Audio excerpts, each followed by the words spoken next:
Hallelujah. हम लोग पिछले सप्ताह प्रकाशित हुआ कि उसका दूसरा अध्याय का 9वां पद को निकालकर उसमें से जो यीशु ने एक छोटा सा शब्द कहा, मैं तेरे क्लेश और दरिद्रता को जानता हूं परंतु तू धनी है।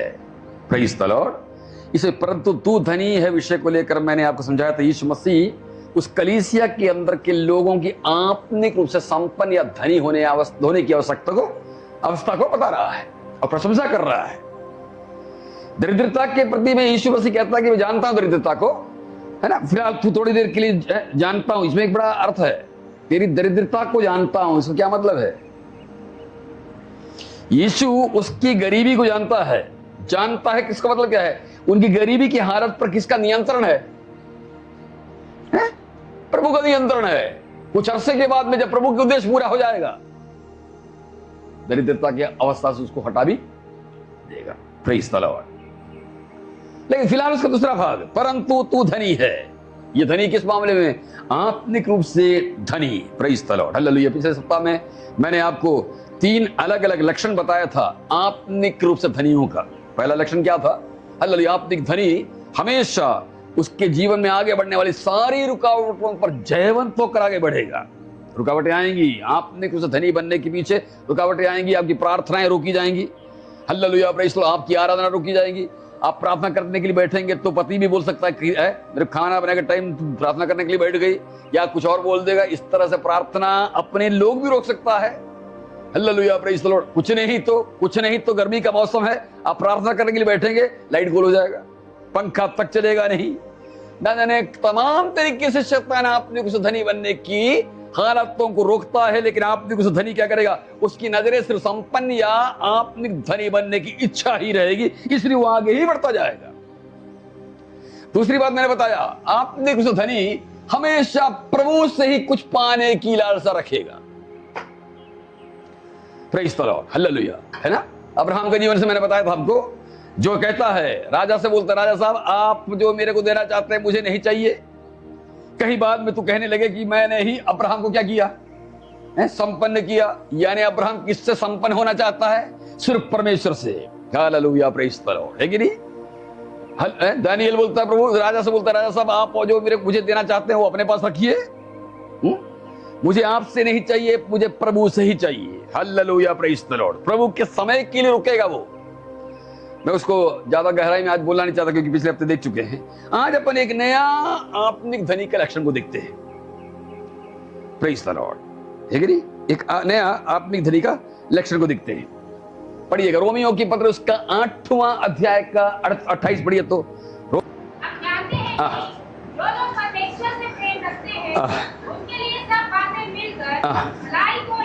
सब बातें मिलकर मतलब अच्छी बातें और बुरी बातें मिलकर भलाई उत्पन्न करती है। हम जानते हैं, लिखा है, हम जानते हैं प्रभु से प्रेम करने वालों के लिए हर बातें मिलकर, यानी बुरी और अच्छी बातें, सब बातें मतलब बुरी और अच्छी सब बातें। जीवन में कई तरह का हालत आएगा ना, अच्छी भी आएंगी, बुरे भी आएंगी, सुखद भी आएंगी, दुखद भी होंगी, नुकसानदायक भी होंगी, लाभदायक भी होंगी। हर तरह की हालतें भलाई उत्पन्न करती है। तो एक आत्मिक के संपन्न क्या करेगा पता आपको? जीवन में आने वाली हालातों पर गौर करेगा और प्रभु से उद्देश्य जानने की पूरी कोशिश करेगा। खुदावंद ये अवस्था मेरे जीवन में क्यों आया? इसको समझिएगा अच्छी तरह से। आपको मालूम है संसारिक धनी जो होते हैं ना, वो लोग एक खास काम करते हैं। प्याज का दाम कब बढ़ेगा वो भाप लेते हैं। इसलिए क्या करेंगे? अपने स्टॉक दबा देते हैं वो लोग भाप लेते मार्केट से कि कब किस चीज का दाम बढ़ने वाला है, कब घटने वाला है। घटेगा तो क्या करेगा? जल्दी खाली कर देगा। बढ़ने वाला है ये भाप लेते हैं। कैसे भाप लेते हैं? उनका अनुभव, उनका व्यापारिक अनुभव, उनका मार्केट का अनुभव, ये सब चीजों को वो क्या करते हैं? अनुभव के द्वारा भाप लेते हैं कि मेरा ये सामान को अभी बेचूं कि बाद में बेचूं। वो हालातों को भाप लेते हैं। आत्मिक धनी को भी भापना आवश्यक है। Praise the Lord. अरे संसार के जो धनी है वो कैसे भापते हैं? वो हालातों को देखकर, उनका अनुभव से भापते। लेकिन आज हमारे पास पवित्र आत्मा है जो ये बताने के लिए तैयार है कि तेरे जीवन में ये क्यों आया, इसका उद्देश्य क्या है, बताएगा। Praise the Lord. है पुराने नियम के वचन पढ़ते फिर उसको थोड़ा आगे देखेंगे अपन। उत्पत्ति की पुस्तक से 50 का 20 पढ़िए तो यूसुफ को देखिए तो क्या बोलता है वो। यद्यपि तुम लोगों ने, यद्यपि तुम, यूसुफ बोल रहा है ना अपने भाइयों से, हाँ, यद्यपि तुम लोगों ने मेरे लिए बुराई का विचार किया, बुराई का विचार किया था, परंतु परमेश्वर ने उसी बात हाँ। में भलाई का विचार, भलाई का विचार, यानी पिछले दिनों में मेरे जीवन में जो कुछ गुजरा है ना, उसमें से बहुत अधिक तुम्हारी हाथ है जो उसके भाई थे। अगर आप 37 से लेकर 37 से लेकर 37 से लेकर अब तक का अध्याय को पढ़ेंगे ना, आपको कई ऐसे अवस्था मिलेगी जब हाँ दुख इसके जीवन में आया है, हले यूसुफ के जीवन में आया है। उन सारी दुखों के बाद में परमेश्वर ने उसको ऊंचा उठाया, गिरने की सबसे निचली सतह तक नीचे गिराया गया, उसको जेल के अंदर तक डाला गया बिना मतलब का, बिना कसूर का एक कसूर आदमी को जेल तक डाला गया। जेल में कुकर्मियों के साथ निचली सतह तक रहने वाले को परमेश्वर ने क्या किया, ऊंची सतह पर उठाया। मेरे भाई बहनों, खरा बनकर रहोगे, हालेलुया, प्रेज़ द लॉर्ड। तू अगर आज की तारीख में निचली सतह पर गिराया गया मनुष्यों के द्वारा, तुझे प्रभु ऊंचा उठाएगा। Praise the Lord, hallelujah. अब जब ऊंचा उठ गया है, अब उसके भाइयों से कह रहा है, जितना मेरे बाद जीवन में आया हुआ है ना, ये सभी प्रभु की इच्छा से हुआ है, ये सब अच्छी बातें हैं मेरे लिए जो हुआ था। तुमने जो मेरे को अंधे कुएं में डाले थे ना, तुम 11 ने मिलकर मेरे को अंधे कुएं में डाले थे ना, वो भी अच्छे ही था। पोतीफर के भवन के अंदर में उसकी पत्नी ने मेरे को बदनामी का दाग लगवाया था। देखिए, बदनामी का दाग ना, यूसुफ के जीवन में बदनामी के लाग कौन लगाया था? पोतीफर की पत्नी लगाया था। वो दाग सही था, गलत था? हाँ, गलत था ना। पता चला यूसुफ भी वहां पर रंगदारी दिखाया, आधा उसका भी हाथ है गंदा काम करने के पीछे। अच्छा, पकड़ा गया तो शरीफ बन गया, ऐसा हुआ है क्या? बात को समझ में आ रहा आपको मेरे भाइयों? आधा गंदे काम में लिप्त होने के लिए हाथ और पांव बढ़ाया, तो जब पकड़ाने लगा तो क्या किया? शरीफ बनने की कोशिश किया। ऐसा नहीं था वो बंदा, परमेश्वर उसको देख रहा था। उसके जीवन के अंदर में, परख की कसौटी में, आकर्षण की ताकतों के मध्य में, लालसाओं के द्वारा, लालसाओं की ताकतों के द्वारा आकर्षण करने के हर एक परिस्थितियों से वो चुंबक के पास से जैसे लोहा खिसक कर निकलता है, जो कि अनहोना है। उस मामले में भी वो क्या किया? खींच कर अपने आप को निकाला। ये वो लोग हैं जो जवानी में अपने जीवन को आत्मिक रूप से सुरक्षित रखना चाहते हैं।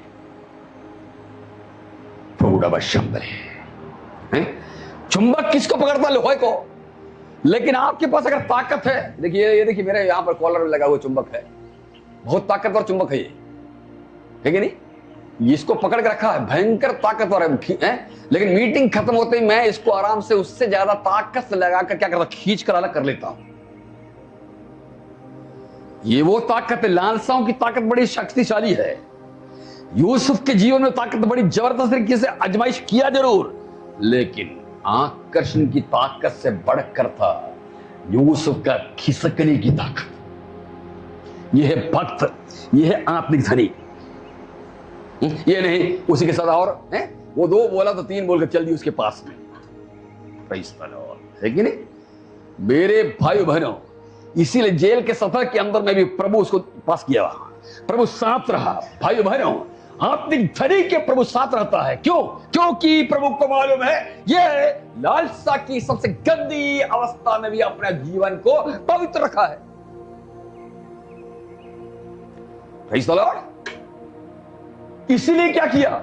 उसके हर एक दौर, जो बुराइयों का दौर था, दर्द का दौर था, प्रभु बोलते गया, बेटे ये कोई लफड़ा नहीं है, तेरे लिए अच्छी बात है। इसलिए अब वो बोल रहा है क्या बोल रहा ब्रदर? एक बार पढ़ी तो 50 का 20। यद्यपि तुम लोगों ने मेरे लिए बुराई का विचार किया। भाई लोग, जिसने बुराई किया उसको बोल रहा है। सोचिए आप थोड़ा सा, पिछले दिनों में अंधा कुआं में डाला हुआ था, यही भाइयों ने मुझसे कितना प्रेम से बातें कर रहा है। कारण क्या है? इसको मालूम है भाइयों के हाथ से मिलने वाला निंदा भी प्रभु की इच्छा से था। आपको जब पता चल जाए कि मैंने आपको बुरा कहा ना, वो आपकी लिए अच्छाई का है, तो फिर आप बुरा नहीं मानेंगे। Praise the Lord. या आप मेरे को कुछ बुरा कह दें, मैं बुरा मानूंगा नहीं, मैं समझूंगा प्रभु ने किया। जहां मैं समझ गया मेरे पास ये ये प्रकाशन आ गया, फिर मैं आपको बुरा नहीं मानूंगा, आपसे प्रेम करूंगा। Praise the Lord, hallelujah. लेकिन जल्दी बुरा मान करते हैं ना लोग। कारण क्या है? हम अभी तक कुछ समझ नहीं पाए कि हमारे साथ क्या हो रहा, क्यों हो रहा और क्या उसका उद्देश्य है। Praise the Lord, hallelujah. लेकिन मैं आपको, अच्छा किसने बोला था प्रभु से प्रेम करने वालों के साथ जो कुछ होता भला ही होता? कौन बोला था? पौलुस बोला था ना। आइए हम पौलुस के जीवन से 3 बातें देखते हैं। कैसे वो जान लिया कि उसके जीवन में होने वाली घटनाएं क्यों हुआ और कैसे हुआ। पहला घटना 27वां प्रेरितों का पुस्तक 27वां अध्याय, उसका 23 पढ़िए। क्योंकि परमेश्वर जिसका मैं हूं और जिसकी सेवा करता हूं, उसके स्वर्गदूत ने आज रात मेरे पास आकर कहा। देखा, परमेश्वर का दूत आकर बताएगा तू क्यों फंसा हुआ है यहां पर। एक मिनट की बात ना, ये घटना जानते क्या है? 27वां अध्याय शुरू से पढ़ेंगे तो समझ में आएगा। सिकंदरिया का जहाज जो मिस्र की सिकंदरिया से रोम की ओर जा रहा है, उस जहाज के अंदर में पौलुस जो भक्त है, परमेश्वर का दास है, 275 कैदियों के साथ में बंधा हुआ कहां जा रहा है? रोम जा रहा है। कैदी लोगों को कैसर के पास में उनके कुकर्म के चलते सजाएं क्या क्या होंगी ये बताने के निर्णय लेने के लिए लिया जा रहा है। बताइए, उसके साथ में परमेश्वर का दास जो सुसमाचार सुनाने के अलावा कोई बुराई किया नहीं, उसको भी उन्हीं के समान जाना पड़ रहा है। Praise the Lord. भाइयों बहनों, कुकर्मी के समान अगर तुझे कई बार कोई लोग सोचे, घबरा मत, आगे प्रभु बताएगा तुझे यहां पर क्यों रखा है। कई बार तेरे साथ में कुकर्मियों के समान कोई व्यवहार करे, घबरा मत, उसके पीछे प्रभु का उद्देश्य है। हालेलुया। जरा सोचिए तो, जिंदगी में प्रभु का सुसमाचार सुनाकर लोगों के लिए अच्छाई करने वाला, लोगों को चंगा करने वाला, दुष्टात्मा निकालने वाला, वचन सुनाने वाला, कलीसिया खड़ा करने वाला, क्या बुराई किया था इस आदमी ने? हालेलुया। लेकिन फिर भी बंदी बनकर कहां जा रहा है? उनके साथ में जा रहा है। चलो अकेले ले जाया गया था तो चलो गरिमा होती, वो अकेले नहीं, 275 गुंडों के साथ में जो कुकर्मी थे वास्तव में उनके साथ ले जाया जा रहा है। Praise the Lord, hallelujah. आगे बढ़ा, गाड़ी आगे बढ़ा, जहाज आगे बढ़ा, हालेलुया। रास्ते में क्या हो गया? रास्ते में बड़ा जबरदस्त तूफान आ गया। तूफान के बारे में भी परमेश्वर ने बताया था। किसको? परमेश्वर के दास को बताया था, पौलुस को बताया था। जहाज का कप्तान जो तजुर्बेकार है, तजुर्बा रखता है जहाज को चलाने का, समुद्र की गहराइयों के अंदर में कैसे जहाज बढ़ती है, इन बारे में अच्छी तरह कप्तान जानता है, जहाज का कप्तान जानता है। लेकिन उससे कहीं काबिल वहां पर जहाज के बारे में कौन था? पौलुस। कुछ समझ में आपको आ रहा है? भाइयों बहनों, वचन पर चलोगे तो संसार से कहीं अधिक ज्ञानी तू रहेगा। ये हम लोग को आज से पता चला नहीं। हम लोग सोचते कि हम लोग हालेलुया बोलने वाले लोग, हालेलुया हालेलुया हालेलुया, हाथ उठाओ पाँव उठाओ।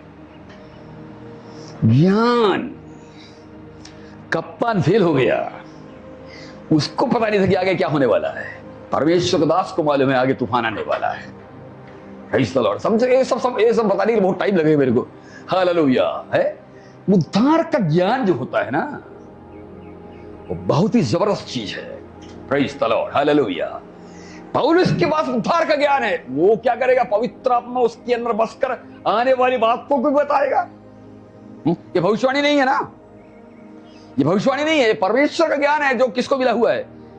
पौलुस को मिला हुआ। उसने बोला भाइयों मैं देख रहा हूं कि आगे तूफान आने वाला है। कप्तान ध्यान दिया नहीं, कप्तान अनुभव को क्या किया? ज्यादा तवज्जो दिया, अनुभव को ज्यादा मान दिया, एक्सपीरियंस को मान दिया। यहां एक आदमी बैठा हुआ जिसको कोई अनुभव है नहीं जहाज का। Praise the Lord. तो इसका बात क्यों माना जाए? Hallelujah, praise the Lord. मेरे भाई बहनों, परमेश्वर की आत्मा में अगर एक बुड़वक भी कुछ बोल देगा ना, उसको ध्यान दो। परमेश्वर की आत्मा में एक बुड़वक भी अगर कुछ बोलता है ना, ध्यान दो उसको, गौर करो उसके ऊपर। मैं करता हूं। ये जो कहा है इसके पीछे परमेश्वर की हाथ तो नहीं है। मैं हमेशा ध्यान करता हूं, मेरे को फायदा भी हुआ है। ओके, आगे क्या हुआ? जो पौलुस बोला वैसे ही हुआ। Praise the Lord. तूफान आगे 14 दिन तक तूफान चल रहा है, और ऐसे में तूफान के मध्य में अब क्या हुआ? वही वहां पर क्या नाम है, राजकुमार बदल पढ़े थे, उसको फिर से पढ़ियो 23 को। परमेश्वर जिसका मैं हूं और जिसकी सेवा करता हूं, उसके स्वर्गदूत ने आज रात मेरे पास आकर कहा। मैं हाँ, तुझे कैसर के सामने खड़ा होना अवश्य है, तुझे राजा के पास खड़ा होना अवश्य। इसका क्या मतलब हुआ? इसका क्या मतलब हुआ? ये तूफान कभी भी तुम्हें गिरा कर खत्म करेगा नहीं है। देखने में तूफान कितना गहरा है, ये तूफान कितना गहरा है। हल्लेलुया, सूरज तक 14 दिन तक दिखा नहीं है करके आगे लिखा हुआ है। अब जरा सोचिए, समुद्री तूफान जो इतनी खतरनाक लहरें हैं कि अरे सूरज तक ना दिखे, मतलब कितना जबरदस्त तूफान और लहरें होंगी। उस तूफान से बचने का कोई नाम और निशान नहीं है। हालेलुया, प्रभु कहता है तू कैसर के सामने खड़ा होगा। क्या समझ में आपको आया? ये तूफान तुम्हारा कुछ भी गाड़ेगा नहीं। मैं भविष्यवाणी करना चाहता किसी से, मैं हाथ सर पर हाथ नहीं रखना चाहता। आज जो तूफान चल रहा है ना, ये तेरा कुछ नहीं बिगाड़ेगा। Praise the Lord. चलेगा जरूर, बिगड़ेगा नहीं। चलेगा जरूर, बिगाड़ेगा नहीं। चलना आवश्यक है, कई कारण उसका, लेकिन तेरा कुछ नहीं बिगड़ेगा। विश्वास कर सकते हो क्या? अब आगे बढ़ी तो क्या लिखा है? हे पौलुस, मत डर, तुझे कैसर के सामने खड़ा होना आवश्यक है। तो एक चीज देखिए, परमेश्वर का ताकत देखिए। एक बंदे को कैसर समझते कौन है? रोम का जो राजा है उसको कैसर बोलते हैं। अब ऐसा तूफानों के मध्य में प्रभु क्यों बचा रहा है उस जहाज को? 275 लोगों के चलते नहीं बच रहा है जो कैदी थे। किसके चलते बच रहा है? एक 4.5 फीट लंबा, पौलुस की लंबाई 4.5 फीट ही बोला जाता है, दिखने में बहुत ही क्रूप था। 4.5 फीट लंबा एक बदसूरत आदमी, उसके चलते परमेश्वर करोड़ों का जहाज को बचा रहा है। तू अपने कीमत को कभी पहचाना है क्या? हम लोगों को कई बार हमारी अपनी कीमत मालूम नहीं, लेकिन प्रभु को मालूम मेरा बंदा कितना कीमती है। अच्छा, इसको रखते हुए एक वचन पढ़ सकते हो क्या? 43वां यशायाह का पहला पद से पढ़िए तो देखिए तो कीमत के बारे में क्या लिखा वहां पर। हे इस्राएल, तेरा रचने वाला, तेरे रचने वाला, हाँ, और हे याकूब, हाँ, तेरा सृजनहार, तेरा सृजनहार यहोवा अब यूं कहता है, मत डर, हाँ, क्योंकि मैंने तुझे छुड़ा लिया है, छुटकारा पा लिया है, तुझे छुटकारा दिया है। आगे, मैंने तुझे नाम लेकर बुलाया, तुझे नाम लेकर बुलाया है, हाँ, तू मेरा ही है, तू मेरा है, जब तू जल में होकर जाए, हाँ, मैं तेरे संग रहूंगा, तेरे संग रहूंगा, हाँ, और जब तू नदिया में होकर चले, हाँ, तब वो तुझे डुबा ना सकेगी, आगे, जब तू आग में चले, हाँ, तब तुझे आँच न लगेगी, हाँ, आगे, और उसकी लौ तुझे न जला सकेगी। ओके, आगे, क्योंकि मैं यहोवा तेरा परमेश्वर हूँ, हाँ, इस्राएल का पवित्र मैं तेरा उद्धार करता हूँ, हाँ, आगे, और फुड़ौती में मैं मिस्र को हाँ, और तेरे बदले कुश और सब्बा को देता हूँ। हाँ, देखा, तेरा छुटकारे के लिए मैंने इतना मोल दिया है। इसका मतलब क्या है? तू मेरे लिए बहुत बहुमूल्य है। आगे लिखा है कि नहीं ऐसे? बड़ी तो मेरी दृष्टि में तू अनमोल अनमोल है। छुटकारा पाए हुए लोग प्रभु के लिए अनमोल है, उसके लिए कीमत अदा किया है। Hallelujah, praise the Lord. ये वचन आपके जीवन में प्रवेश करने पाए। आज तक अगर छुटकारा नहीं पाया है तो आज छुटकारे के लिए यीशु मसीह के लहू अब भी तुझे छुटकारा देना चाहता है। और जो ही तू छुटकारा पा लिया, तू उसके लिए अनमोल शब्द समझते हो? You are worthy then worthy. आप कीमत से भी, बहुमूल्य से भी बड़ा बहुमूल्य, ये उसका मतलब है। Praise the Lord. एक छोटा सा व्यक्ति जिसको कप्तान तक लापरवाही से त्याग दिया, छोड़ो यार उसको, बैठे वहीं पे, इस तरह जिसको लापरवाही छोड़ दिया, उसका एक व्यक्ति के चले, उस एक व्यक्ति के चलते परमेश्वर तूफान के मध्य से जहाज को सुरक्षित किनारे पर पहुंचा रहा। मेरे भाई बहनों, हालेलुया, तू एक व्यक्ति काफी है। हालेलुया, तू अगर उस तूफानी रूपी जहाज में अगर है, घबरा मत, तेरे चलते पूरा जहाज बचेगा। Hallelujah, praise the Lord. उसको पूरा कर सकते ब्रदर 23वां पद को? हाँ, असली उद्देश्य वहां पूरा नहीं हुआ, वहां अपड़ी है। वही प्रेतो काम। हे पौलुस, मत डर, तुझे कैसर के सामने खड़ा होना अवश्य है। देख, परमेश्वर ने सबको जो तेरे साथ यात्रा करते हैं तुझे दिया है, इसीलिए मैंने तुझे कैदी बनाकर भेजा है। उद्देश्य प्रकट हो गया कि नहीं? जब चढ़ा होगा है बेड़ियां पहनकर, पांवों में बेड़ियां, हाथों में सांकल पहनकर, जब चढ़ा होगा जहाज पर पौलुस, सामने खड़े हैं कौन कौन? 275 वैसी उसी के समान दिखने वाले कोई नहीं। वो सोचा होगा ये कहां, मैं कहां। मन में थोड़ा सा ख्याल आया होगा, ये क्या हो रहा है, इनके साथ मैं भी गिना गया। हालेलुया, अगले ही पल उढ़ाड़स बांध कर आगे बढ़ा तो कुछ ही दिन के बाद में परमेश्वर बोलता है, इनको छुड़ाना है, इसलिए मैं तुझे उन्हीं के समान यहाँ रखा। Praise the Lord. किसी को छुटकारा देने के लिए, तुझे कई बार उनके समान बनना पड़ता है। अक्सर हम लोग के साथ क्या होता है, हम उधार पा लिए तो हीरो बन जाएंगे उनके सामने, जो अपने ही घर परिवार में हो। हमारे मन में गुमान है कि हम प्रभु के लोग हैं। ये गुमान यहूदियों के समान का गुमान है, किसी काम का नहीं है। कभी तू किसी को जीत नहीं पाएगा, है कि नहीं? इसीलिए पौलुस क्या कहता है, नम्र लोगों के लिए मैं नम्र बन गया, यहूदियों के लिए मैं यहूदी बन गया, प्रेज़ द लॉर्ड, और अन्य जातियों के लिए मैं अन्य जाति बन गया, जानवर के समान दिखने वाले दरिंदों के लिए मैं दरिंदा बन गया, नम्र बन गया। Hallelujah, praise the Lord. मेरे भाई बहनों, उद्देश्य जानना आवश्यक है, क्यों हम उस हालत में है। पौलुस को समझ में आ गया, ये 275 मेरे द्वारा बचने वाला है।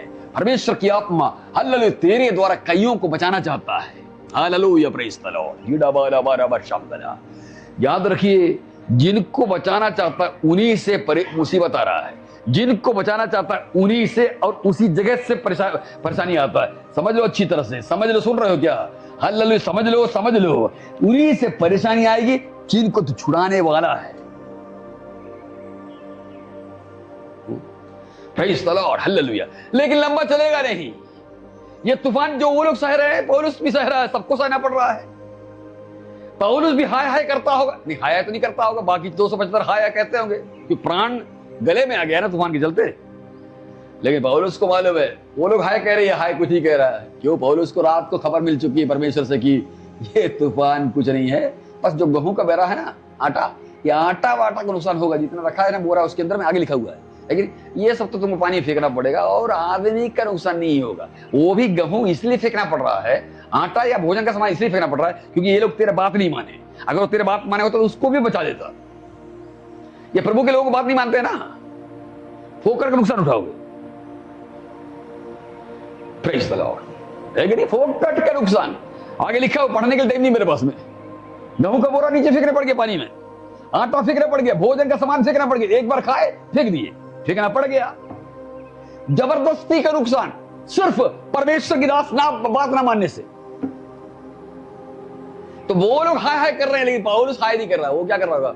परम पिता गाना गा रहा है कि उसको मालूम है जहाज पर किनारे पहुंचेगा। वो परमेश्वर की आत्मा की आवाज जबरदस्त भरोसा देता है। वो लोग हाय कर रहे हैं, ये यहां पर हालेलुया कह रहा है। कितना फर्क है दोनों में, भाइयों बहनों। और लोगों में तुझ में फर्क दिखना चाहिए। Praise the Lord, hallelujah. आखिर क्या हुआ? जो परमेश्वर की दूत ने रात को पौलुस से कहा, वैसे ही हुआ। जाकर मेलिता नामक द्वीप में ये जहाज लाकर क्या किया? जहाज जाकर क्या किया? टकरा कर रुक गया, वहां उतारा गया। पौलुस ने एक बड़ा सेवकाई वहां किया।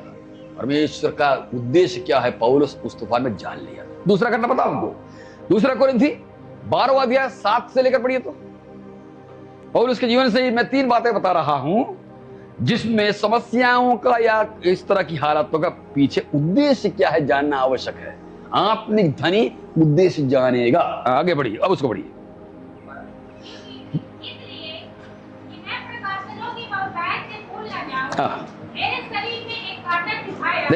देखा कांटा क्यों चुभा गया वो जान गया। वो कांटा, अब कांटा क्या आगे लिखा हुआ है, कांटा क्यों चुभाया पौलुस जान लिया। काहे के लिए? आगे बढ़ी।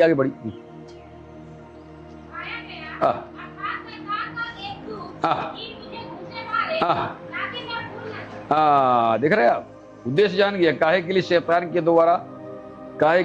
के द्वारा मुझे घूसा मिल रहा है। अब घूसा किस तरह का होगा? शायद बीमारियां होंगी या और कोई बातें होंगी, अपन को पता नहीं है। लेकिन है ना, पौलुस बोलता मैं जान गया हूं। क्यों? क्योंकि मैं फूल क्या घमंडी ना बन जाओ।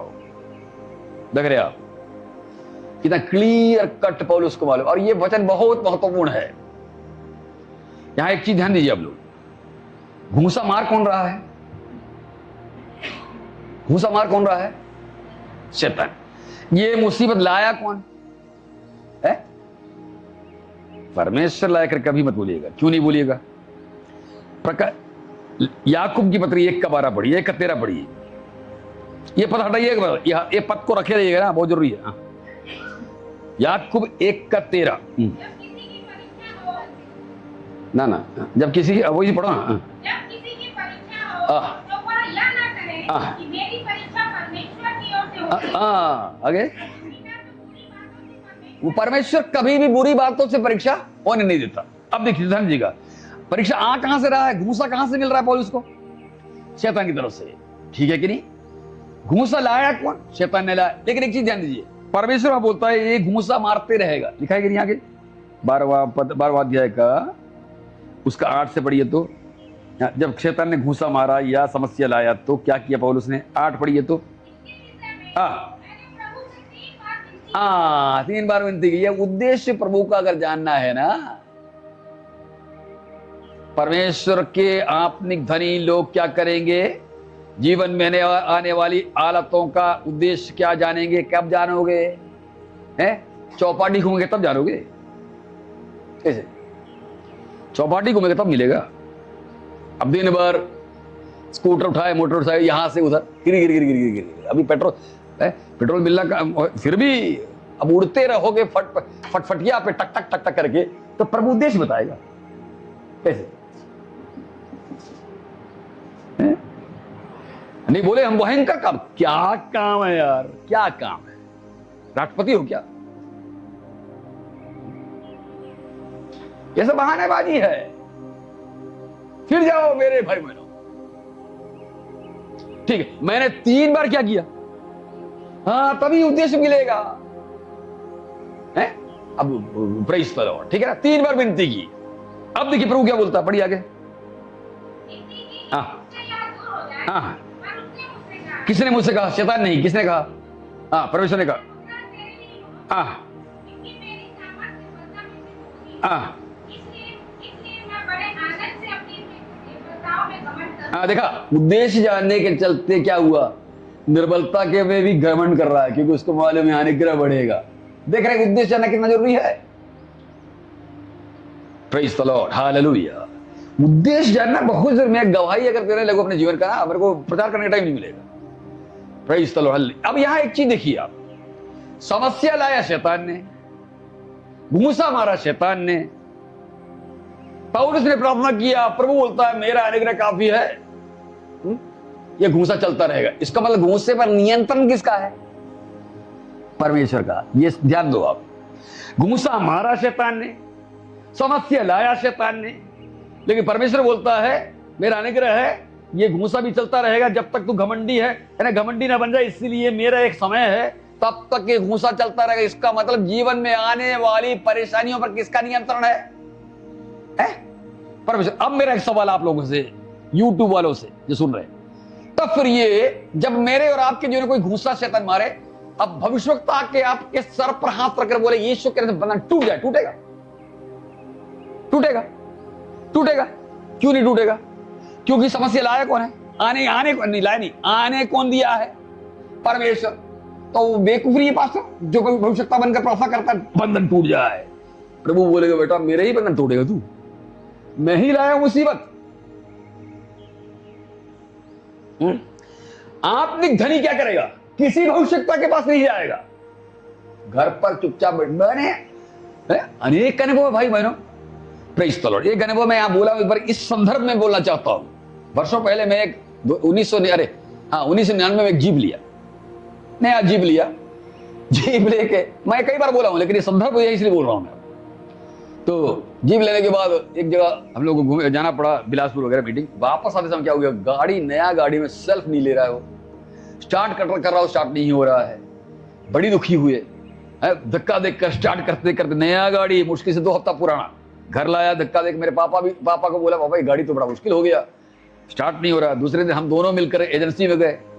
एजेंसी में जाकर एजेंसी वाला बोलता है स्पेयर पार्ट मिस्त्री बोलता है इसमें तो ब्रदर सेल्फ खोलना पड़ेगा। मेरे पापा बोला नया गाड़ी, मेरे पापा भी एक इंजीनियर था यहाँ पे इसी सीजन में, वो बोला सेल्फ कराया, नहीं खोलेगा, हम घर में जाकर देखते क्या होता है। हम लोग दोनों मिलकर चुपचाप गाड़ी को लाकर घर में खड़ा किया। तो मेरे मन में लगा कोई ना कोई प्रभु का उद्देश्य इसके पीछे है।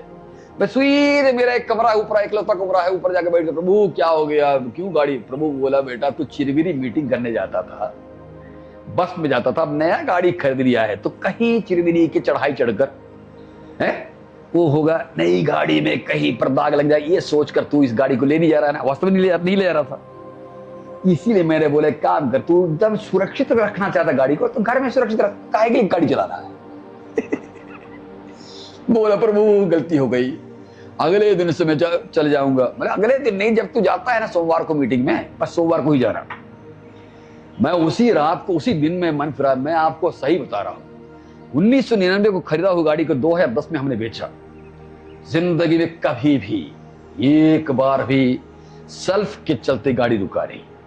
इतनी सुंदर गाड़ी, लेने वाला भी बोलने लगा इतना सुंदर गाड़ी हमको मिला नहीं है। से कभी भी एक बार भी, विश्वास नहीं करोगे आप, एक बार भी मुझे पूरा चाबी इग्निशन देना पड़ा ही नहीं, इतना वो सुंदर गाड़ी था। लेकिन परमेश्वर की नियंत्रण को देखिए आप। जब उसको लगा ये बंदा सही चल नहीं रहा इस मामले में, प्रभु ने रोक दिया, सेल्फ पर अपना हाथ रख दिया। भाइयों बहनों, तेरे जीवन में प्रभु ऐसे सेल्फ पर हाथ रख देगा।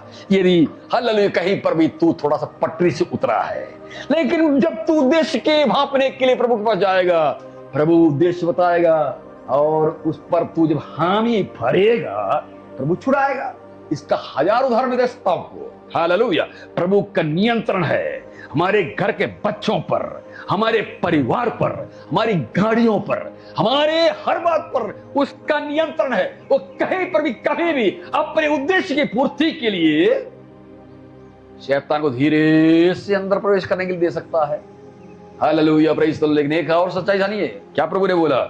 मेरा अनुग्रह तुझ पर बहुत है, जब तक मैं चाहूंगा तब तक ही शैतान घुसा मारता रहेगा। उसके बाद जब मेरा इरादा पूरा हो जाएगा, एक घूसा भी तेरे ऊपर पड़ नहीं सकता। मेरा परमेश्वर का नियंत्रण हर एक शैतान की ताकतों पर, आजमाइशों पर है। हालेलुया। आज अगर तू जीवन के अंदर में इस तरह की आजमाइशों से गुजर रहा है, घबरा मत, इसका एक अंत है। हमेशा शैतान जीतेगा नहीं। उसका एक पूर्ण विराम है, उसका एक फुल स्टॉप है। हालेलुया। जब प्रभु का इरादा हमारी खराबपन के लिए, आत्मिक धनी बनने की उद्देश्य के लिए, हालेलुया, प्रभु ने एक हालेलुया विराम रखा हुआ है। तब तक जैसे पौलुस के जीवन में हुआ, हालेलुया, हमारे जीवन में प्रभु एक सीमा रखा हुआ है। उसके उस तरफ एक कदम भी शैतान बढ़ा नहीं सकता, क्योंकि परमेश्वर की हालेलुया हालेलुया आजमाइश जो परमेश्वर की है वो शैतान से बढ़कर है। शैतान की सीमाओं को भेद कर अंदर प्रवेश कर वो हमारे लिए पहरेदारी करता है। Praise the Lord. 2 हो गया ना घटना। तीसरा एक घटना फिलिपी। पौलुस के जीवन से उद्देश्य कैसे समझता? देखिए फिलिपी, उसका 4था अध्याय, उसका 11 और 12।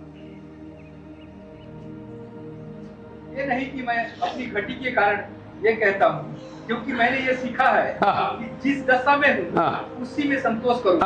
मैं दीन होना भी जानता हूँ और बढ़ना भी जानता हूँ।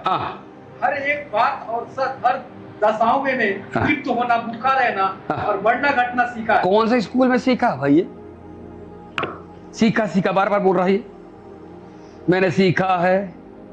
फिर बोलता है मैं सीखा है। 11 और 12 पद में 2 बार सीखा शब्द आया है ना। ये कौन से स्कूल में गया था सीखने के लिए? घटी और घटी का समय और जब बढ़ती का समय और घटी के समय में एकदम जिस तरह की अवस्था है उस तरह की अवस्था में अनुकूल बनकर रहना सीखा है। कहां सीखा? अब सीखा ये कौन सिखाए इसको?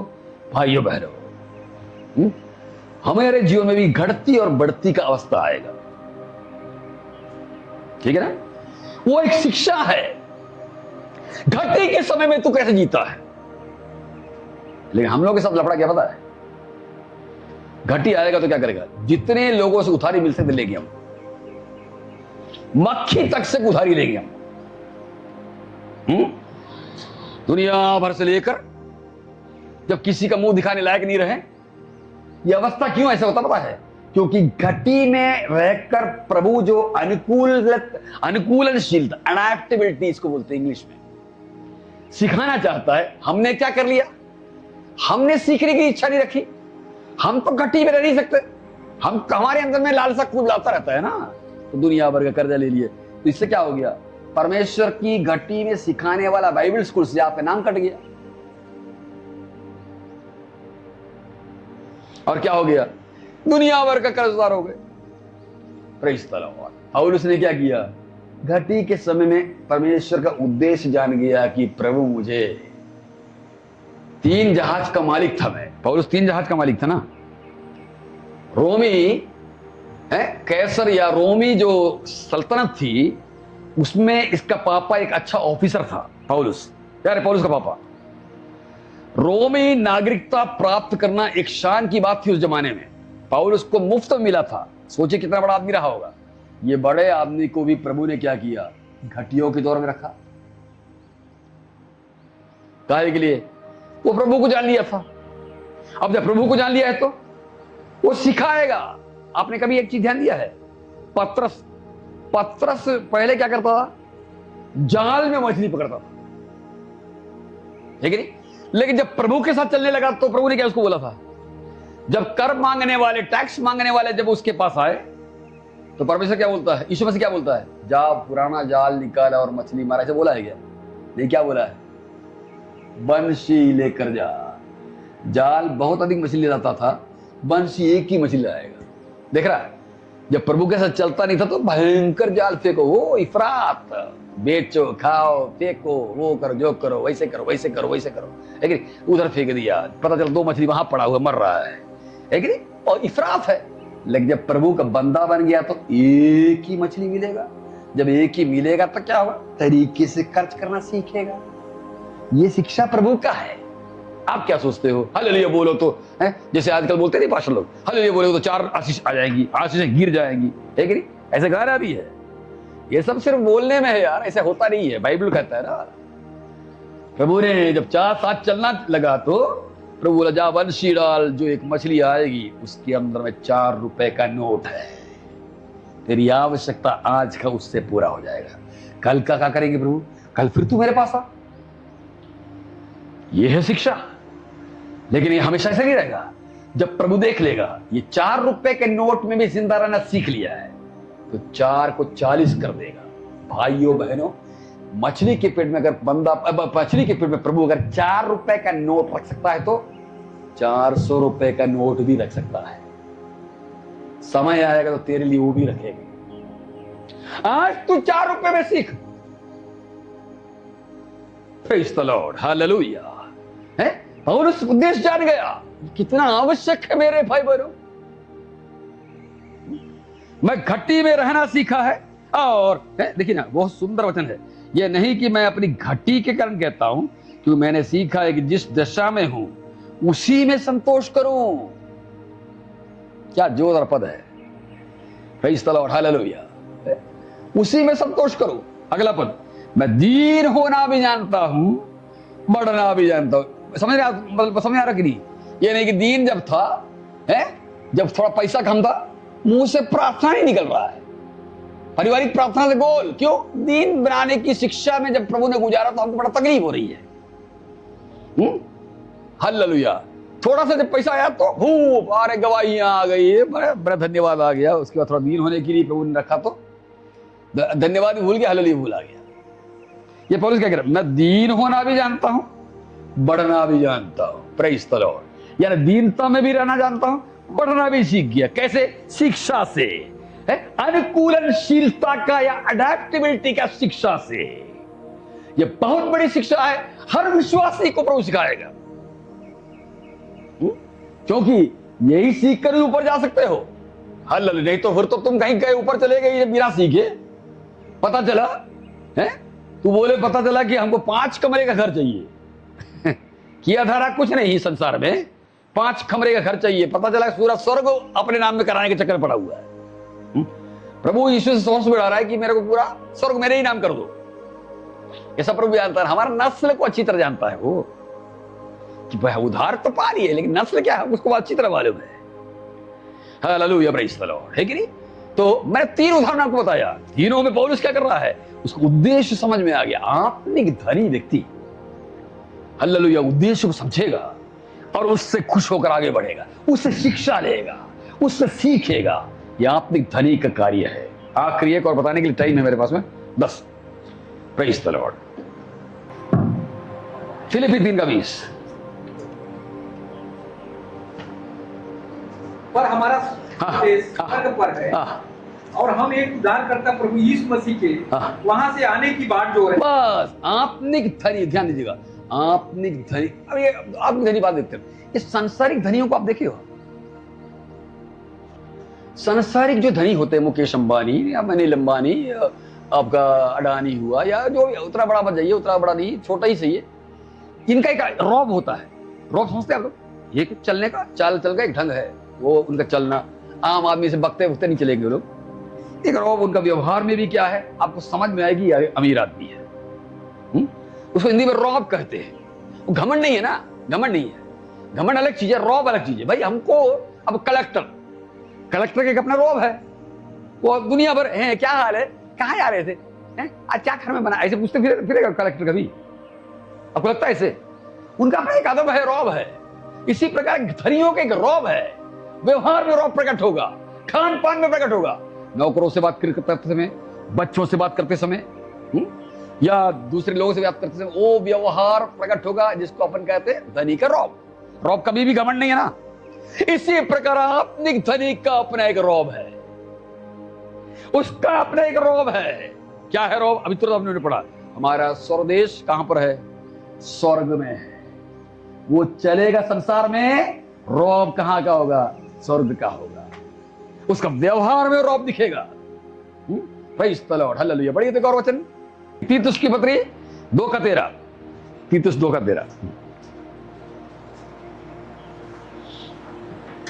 और धन्य आशा की अर्थात एक है 12 से बड़ी तो 12 से बड़ी तो, और हमें चेतावनी देता है कि हम अभक्ति और संसारिक अभिलाषाओं से मन फेर कर, संसारिक क्या क्या संसारिक अभिलाषाओं से मन फेर कर, नहीं यार उसको पूरा पढ़ा। और हमें चेतावनी देता है कि हम अभक्ति और संसारिक अभिलाषाओं से मन ये दो चीज रौब के विपरीत में चीजें हैं। विश्वासी बनने के बाद ये अभक्ति क्या है? तेरा रौब को खत्म करता है, अदब को खत्म करता है, अभक्ति और अभिलाषा है। तो होता क्या, होना क्या चाहिए? रौब क्या है? अगला पढ़िए पद, रौब क्या देखिए तो, इस युग में संयम और धर्म और भक्ति से जीवन बिताए। ये है रौब, संयम भक्ति से जीवन बिताए। ये क्यों बिताएगा? क्यों बिताएगा? अगला पद अब पढ़िए।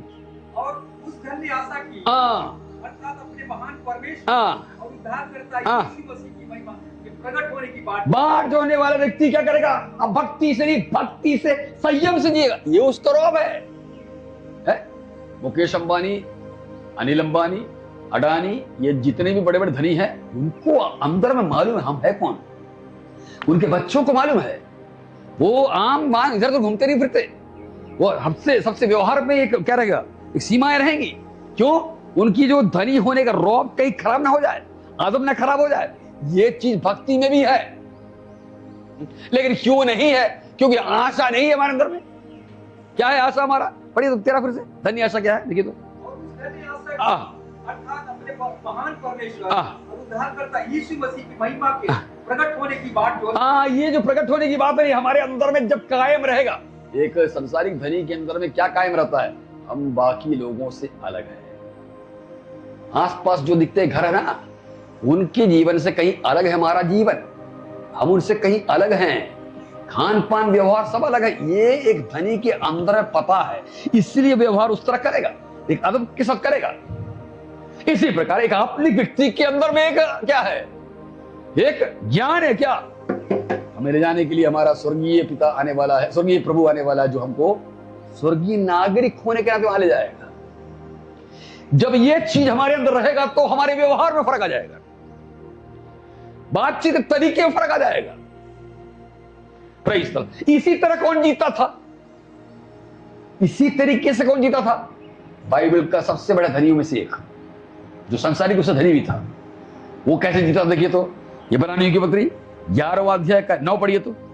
विश्वासी से उसने प्रतिज्ञा की वे देश में, पराये देश में परदेश। अब्राहम के बारे में लिखा हुआ है ना, अब्राहम के बारे में लिखा है, वो है विश्वास ही से जो देश उसको मिला था, उस देश में पराया के समान रहता था। आगे बढ़िए। पराये देश में परदेशी के समान रहकर इसहाक और याकूब समेत जो उसके साथ उसकी प्रतिज्ञा के वारिस थे, तंबुओं में वास किया। आगे क्योंकि वो उस स्थिर नींव वाले नगर की बाट जो ये देखो, एक स्थिर नींव वाला नगर कहां पर है? स्वर्ग में है। उसका बाट जो रहा है कौन? दुनिया के सबसे बड़ा धनी में से एक है वो। 308 नौकर उसके घर में है। पढ़े गिरी आप लोग, 308 नौकर घर में है। जरा अंदाजा लगाइए ये कैसा घर जिसके घर में 308 नौकर हो, कितना धनी होगा वो। और वो धनी जी किस तरह है, क्या शान है उसका। आपने धनी का शान क्या है, शान क्या है, वो रहेगा संसार के अंदर में, लेकिन उसके मन में एक सच्चाई मालूम है, बहुत जल्दी हमारा असली घर में हम जाने वाले हैं। आपने धनी हमेशा उसको मालूम है यीशु आने वाला है, उसका यीशु आने वाला है, हम वहां का नागरिक है, हम वहां का नागरिक। तो यहां क्या कर रहे हैं, यहां हम राजदूत हैं। दूसरा कुरिन्थी 5:20 में लिखा हुआ है व्यवहार बदल, ये एक ज्ञान हमारा व्यवहार बदलेगा, आदब बदलेगा, व्यक्तियों के साथ में व्यवहार करने के तरीका बदलेगा, मुंह से निकलने वाला शब्द बदलेगा, पत्नी से हालेलुया, पति से, बच्चों से हमारी बातचीत का तरीका बदलेगा। क्यों, हमारे एक अपनी आत्मिक शान को हम हमेशा बनाए रखेंगे।